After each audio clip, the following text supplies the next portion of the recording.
रुको रुको, बिल्कुल वही रुक जाओ। मुझे पता है आप क्या सोच रहे हो। न्यू ईयर स्टार्ट हो गया है तो न्यू ईयर में का बहुत सवार है।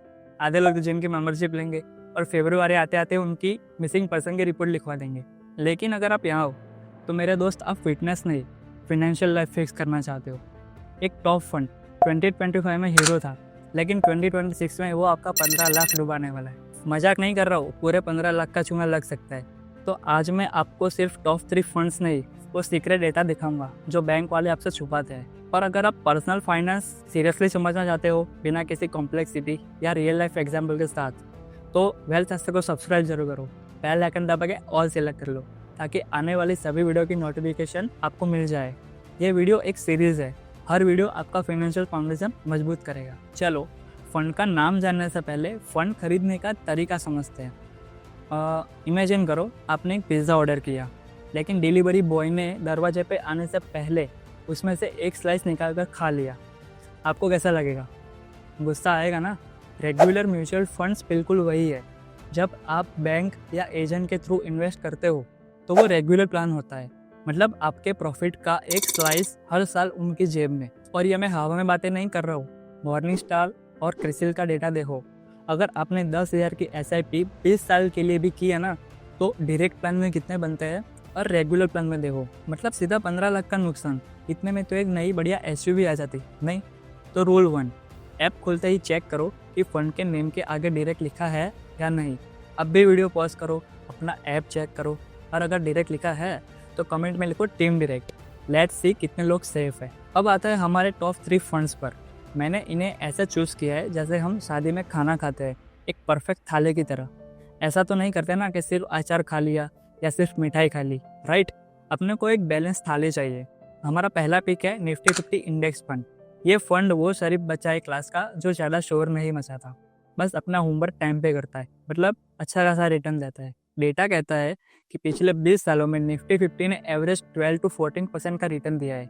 और सबसे बड़ा trust factor, rolling returns data दिखाता है कि अगर आपने निफ्टी 50 में 7 साल से ज़्यादा पैसा रखा है तो हिस्ट्री में आज तक कभी लॉस नहीं हुआ, कभी नहीं। आप UTI निफ्टी 50 या फिर नावे निफ्टी 50 देख सकते हो, क्योंकि इनका एक्सपेंस रेशियो सबसे कम है। SIP का 50% यहाँ पर इन्वेस्ट करो। अब चाहिए ग्रोथ। हमारा दूसरा पिक है flexi cap fund. Index fund stable है, पर फ्लेक्सी कैप मैनेजर वो ऑलराउंडर है जो लार्ज, मिड और स्मॉल कैप कहीं भी खेल सकता है। ग्लोबल रिसर्च कहती है कि लार्ज कैप में एक्टिव मैनेजर्स को बीट कर पाना मुश्किल है, लेकिन फ्लेक्सी कैप कैटेगरी में अच्छे मैनेजर्स अल्फा जनरेट कर पाते हैं, मतलब मार्केट से ज़्यादा रिटर्न दे पाते हैं।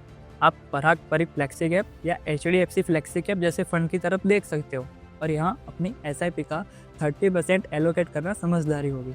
और आखिरी पिक, और ये सिर्फ उनके लिए है जिनका दिल कमज़ोर नहीं है, ये हमारा आचार है, यानी कि स्मॉल कैप फंड। डेटा सुनो और फिर डिसाइड करना। 2008 के क्रैश में स्मॉल कैप इंडेक्स 70% टूट गया था। इमेजिन करो, आपका 1 लाख रुपया 30,000 रह गया। क्या आप ये झेल पाओगे?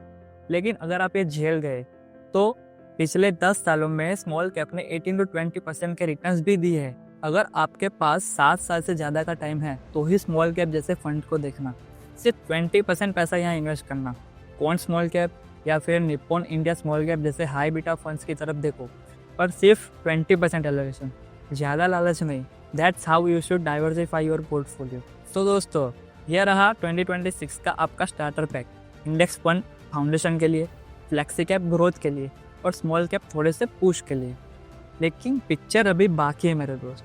फंड सिलेक्ट करना सिर्फ पहला स्टेप है, असली गेम तो अब शुरू होगा, क्योंकि फरवरी में बजट 2026 आ गया है और खबर आ रही है कि कैपिटल गेन्स टैक्स बढ़ सकता है। अगर आप चाहते हो कि मैं बजट पर एक सेपरेट वीडियो बनाऊं, तो अभी सब्सक्राइब करके कमेंट में लिखो बजट 2026, 50 कमेंट्स आर टारगेट्स। और आपको ये भी समझना है कि how to choose best Nifty 50 index fund, flexi cap fund या फिर स्मॉल कैप फंड, तो कमेंट करो। अगर ये सारी इन्फॉर्मेशन मैंने यही वीडियो में शेयर कर दी तो ये वीडियो बहुत लंबा हो जाएगा। सो इसलिए हम उस टॉपिक पर डेडिकेटेड वीडियो बनाएंगे। याद रखिए, इन्वेस्टिंग किस्मत का खेल नहीं है, ये क्लैरिटी, कंसिस्टेंसी और डिसिप्लिन का खेल है।